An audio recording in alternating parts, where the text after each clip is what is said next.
My name is Jeff Anderson, and I'm also here with my colleague, attorney Mark Proman, and we are standing here today with some very courageous survivors, and together we and our firms and in partnership with survivors have released what we call the Anderson report of clergy who have been publicly accused in the state of Illinois. This report not only lists the offenders who have been publicly accused, it pictures them and also identifies the locations that are available where they worked.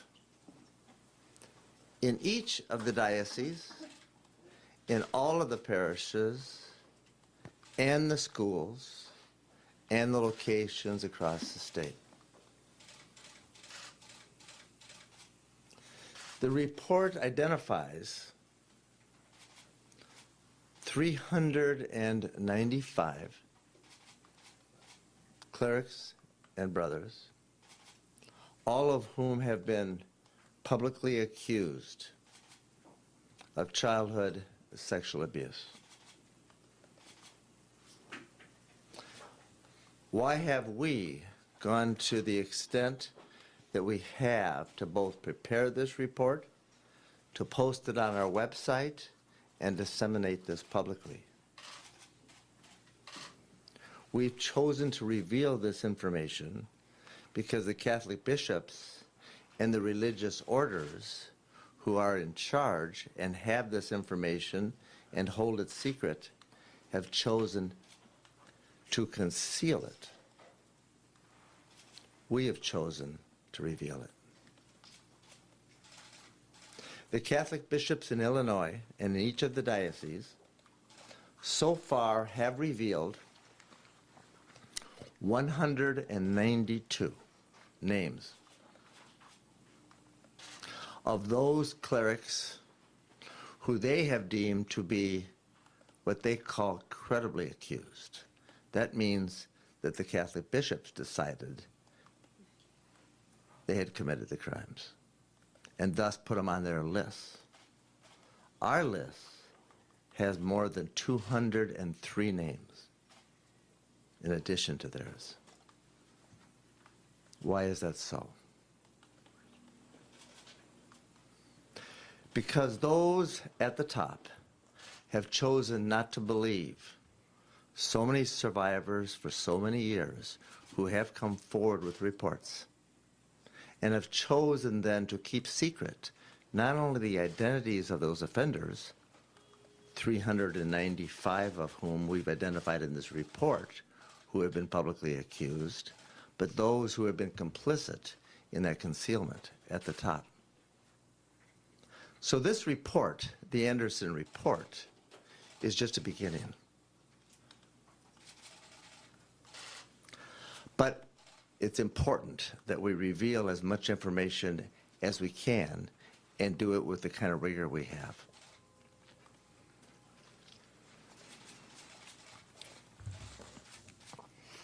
We also have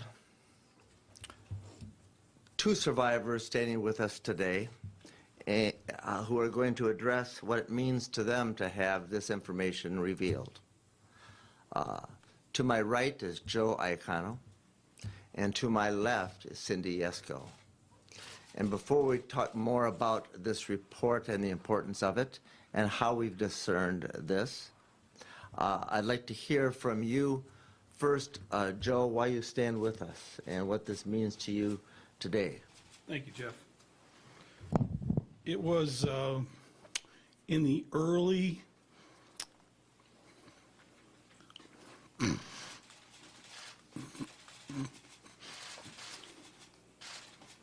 in the early 1960s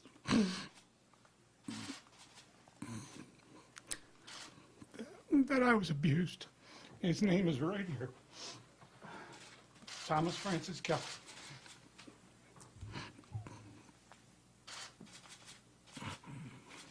Sorry for the tears. He was a friend of our family. He was someone that I looked up to. He groomed me. And the abuse happened. Of course, I didn't know what to do. I was about 11 years old. I wasn't always this fat and gray. And thank goodness for Jeff Anderson and Mark Broman.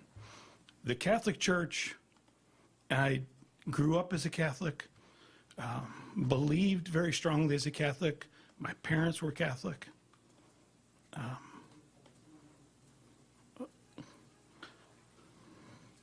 Through their actions, they have destroyed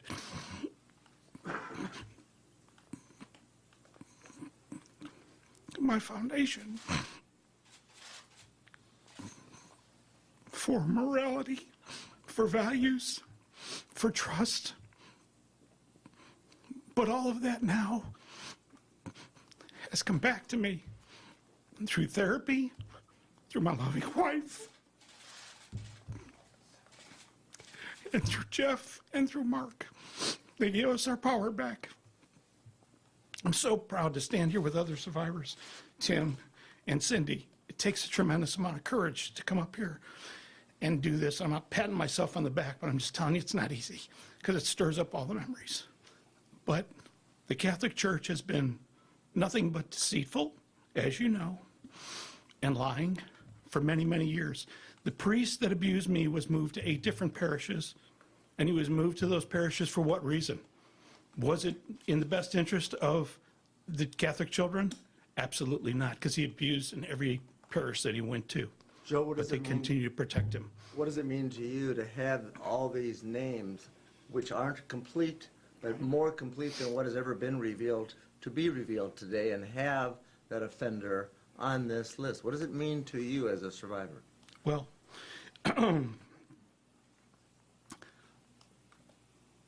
what it means to me is that we finally are holding them accountable.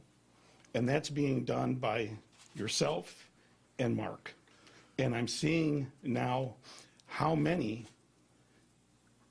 priests were actually pedophiles. And it gives me strength. It gives me power to know that I'm not alone. And it gives us hope that we can protect other kids. Absolutely. Thank you, Joe. Thank you. Cindy Yesko, why don't you just come forward for a minute and share with us why you're here and briefly what it means to you today to know that there are some names behind us that are now being revealed that never have been, and why we assemble today. And I think it deserves to be said, as I stand with 2 courageous survivors and among so many survivors for so many years, that it is the survivors that are the revealers. And they usually went to those they trusted first with those secrets that they had held for so long, and that was the Catholic Church hierarchy. This report makes these survivors that stand with us every day in this journey the revealers. And we're honored to be a part of the revelations that are so painful, but yet so necessary in making the disclosure of 395 publicly accused child molesters here today. Cindy Yesko, what say you to this?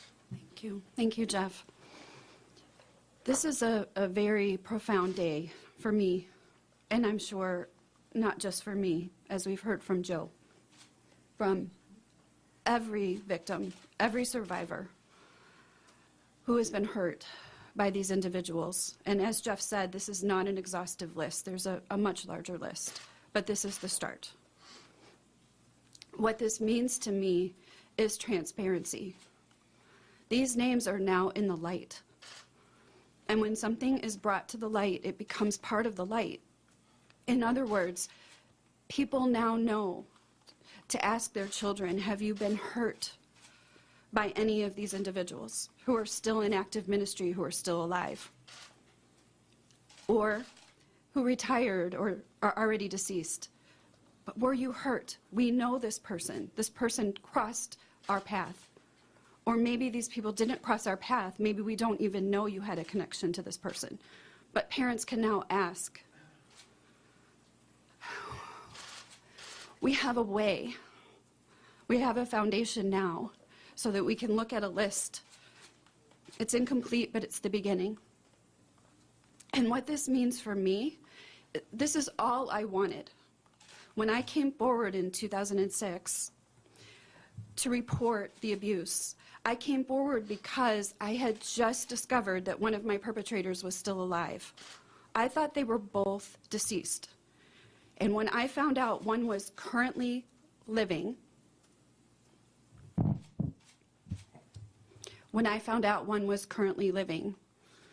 within weeks, I was sitting in front of the diocese officials telling my story.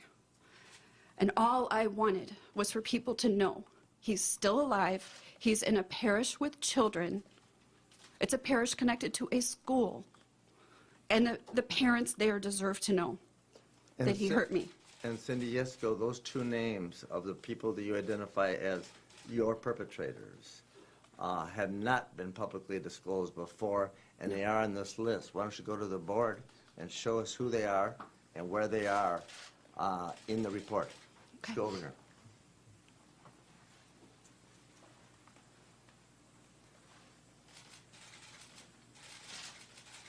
I can't see that, I'm sorry. Identify them. Father Lou Schlagen. Father Stanley Younger. Thank you, Cindy. Come on forward. Come on close.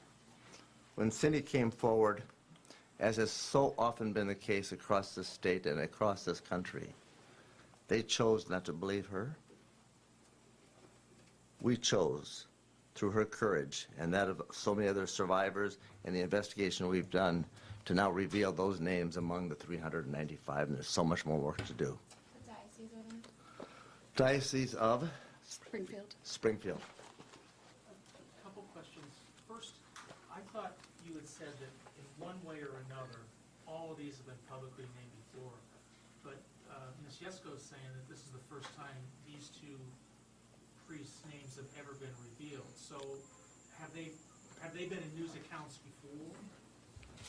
When we came forward with her and she brought suit, Okay. those names were identified as the people who had offended, and Cindy Yesko is one of those people that brought those names public. So the lists of that we have included in this report are all those names who we have been able to find who have been publicly accused. It doesn't mean they have been adjudicated, or it doesn't mean they've been litigated. It doesn't mean they have been found guilty, because most of the offenders are never charged criminally or held accountable in a court because of two reasons. When the report is made to top officials, they keep that secret, the clock ticks, and the statute of limitations runs out for criminal prosecution. And then when somebody like Cindy Yesko makes a report of something that happened 35 or more years ago, it's too late to prosecute if they're still alive. And the top officials, more often than not, choose not to believe the reporter, especially if it's one survivor coming forward. Are either of these two folks, have the people that abused you, have they been deemed credibly accused, or are they still not credibly accused by the diocese? In the case of Joe Iacano, they put him on their list. That means the Archdiocese of Chicago put Kelly on the list, and he's deemed to be credibly accused. Springfield has not. So let me just conclude with a couple remarks. It's important to emphasize that when the Attorney General released her report in December of 2018, the Attorney General, based on reports given their office, identified that there were 500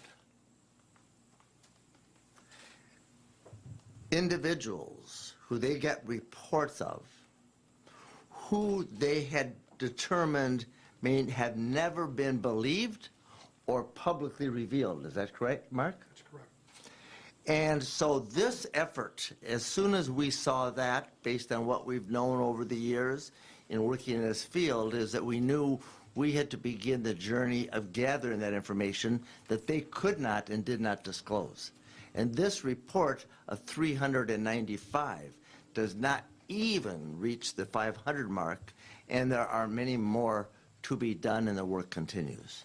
Sir, I'm with WBEZ News. I was talking to the Archdiocese of Chicago this morning, and they said that every person named on this list from the Archdiocese of Chicago had been reported to the authorities, that they'd all been made public by the Archdiocese. With that in mind, what do you see the main purpose of this list being, if you're not raising any new names here? Well,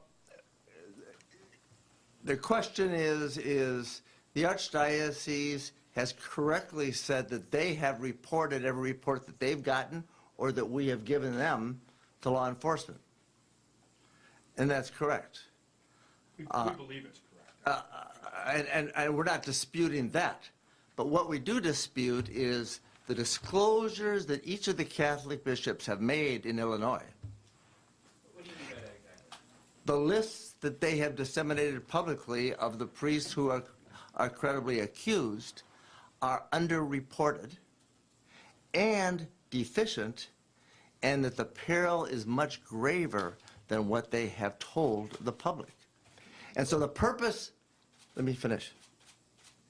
The purpose of this report is to disclose the scope of the peril that the Catholic bishops have chosen not to disclose and keep secret. They also pointed out a couple of priests, including, for example, Michael O'Connell, who was investigated by authorities, and according to the Archdiocese of Chicago, was found innocent and is still working. By putting on names, putting the names of people who might have been investigated and actually cleared, as opposed to being just unsubstantiated. What's the thinking behind that? Is that potentially problematic? Our report indicates that Michael O'Connell in the Archdiocese, who's at St. Alphonsus, has been determined to be not credibly accused by the Archdiocese. The information that we've discerned publicly is that there were 2 allegations, and he's currently in ministry. And he has not been adjudicated to have been found guilty, and the Archdiocese has chosen to not believe the reports that have been made, but we do know that there are 2 allegations that have been made, and that is public, and thus we believe the public needs to know. And we also know that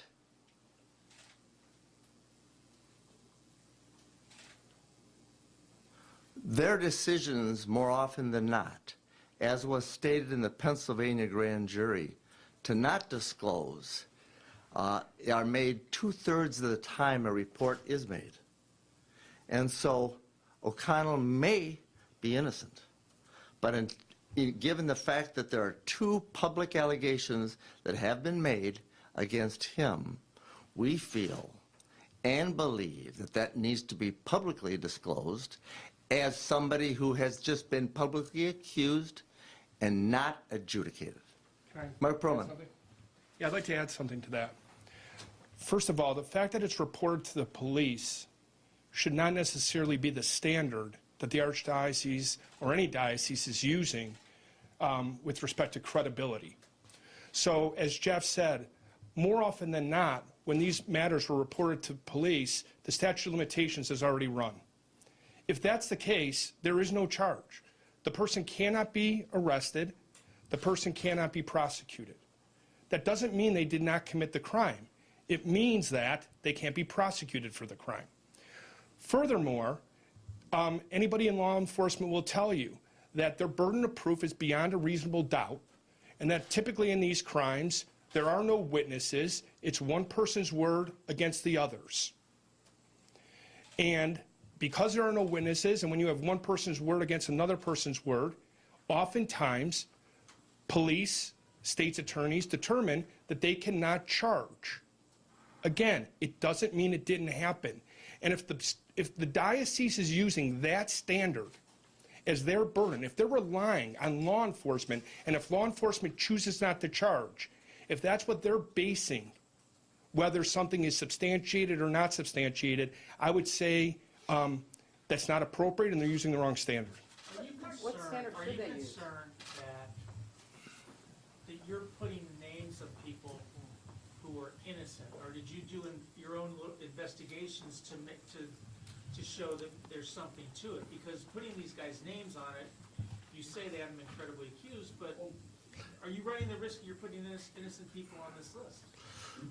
We are rigorous in researching all those names and identities and histories, come in close, of those that have been publicly accused.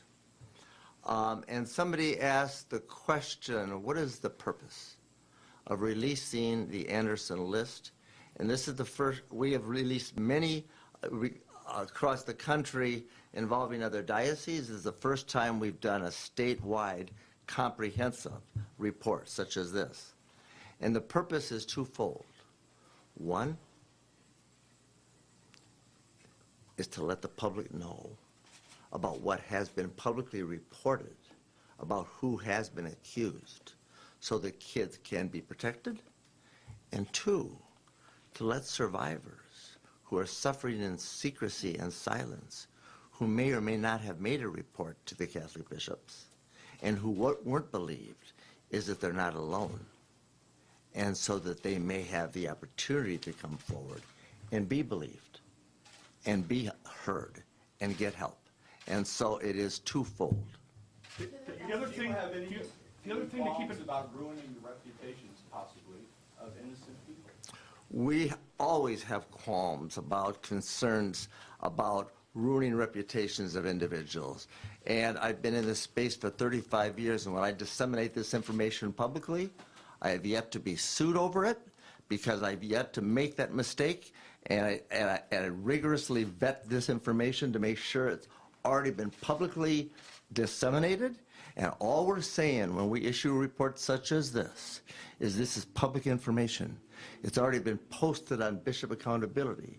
It's already as a result of a settlement that we or somebody else has already been made, that's been made with a diocese or archdiocese. It's a result of litigation that has already been brought, civilly or otherwise. So this is not just a random assortment of individuals.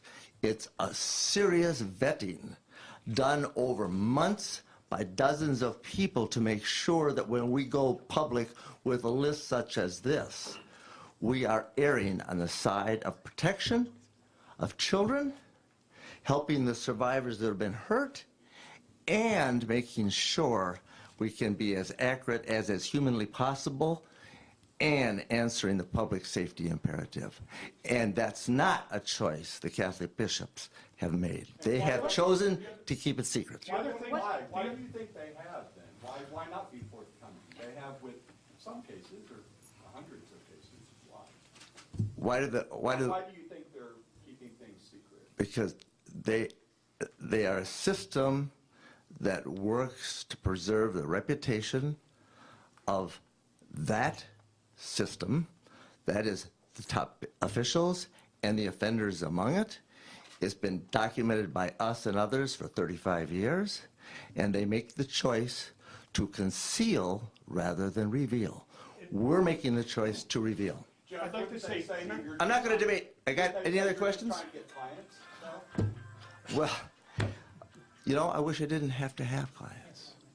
So, any other questions? I'd like to say one additional comment. With respect to, oh, yeah, with respect to this list, the vast majority of the people on this list, the diocese or from Illinois or religious orders, have settled claims by these folks. So for them to suggest that there's a significant portion of these names that are unsubstantiated suggest that, then why were they paying money to resolve these claims? Now, I understand sometimes you do that, but it's not just a list of names where they were accused and nothing ever happened, or that they were necessarily, as Jeff said, acquitted by a court of law. These are names where most of them, either a diocese or a religious order has paid. And with respect to why do they release some of the names and not others, my experience and Jeff's experience, and for 35 years for Jeff and 20 years for me, is they release names when they have to, when they have no choice. Any doubt of whether they should or shouldn't is always resolved in not releasing the name. So what we see is the absolute minimum where we perceive it as they have no choice. For example, what is their excuse for not releasing religious order names? Catholics in the state of Illinois, that is a distinction without a difference. They don't go to a church and say, I wonder, am I being led by an order priest or a diocesan priest? So I think that answers the question. Do you have a percentage of the ones that were settled? Do you have a ballpark percentage or number? We have not made a calculation in the numbers that have resulted in settlements. That's just not, it's not a discernment we have made.